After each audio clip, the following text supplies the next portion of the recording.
In this video, I'm going to walk you through some of the most common use cases of the Devtools CI/CD integration. Whenever we have a build that corresponds to a target snapshot in a centralized registry, Devtools generates a report that shows us the changes that were made to the graph. This is particularly helpful in identifying changes that we may have gone unnoticed during code reviews. For instance, let's say someone has changed the scope of a deeply nested provider. This change might not be immediately obvious to the reviewer, but with Devtools we can easily spot such changes and make sure that they are intentional. In this case, we can see how many providers were affected by the change. We can also visualize that on the graph itself. Similarly, if we are working on a large codebase and we modify a module to be global, we'll see how many edges were added to the graph. And this, in most cases, is a sign that we are doing something wrong. When we are cleaning up the codebase, we might accidentally introduce regressions, especially if we lack tests.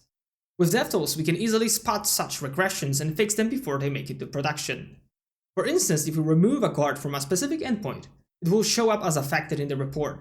Now, if we did not have integration or E2E tests for that route, we may not notice that it's no longer protected, and by the time we do, it could be too late. Let's say that we've introduced a breaking change to our application and we need to revert it.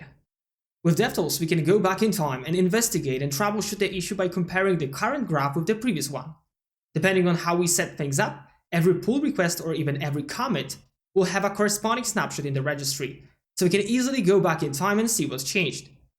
Think of Devtools as a Git, but with an understanding of how Nest constructs your application graph, and with the ability to visualize it. Thank you for watching and see you next time.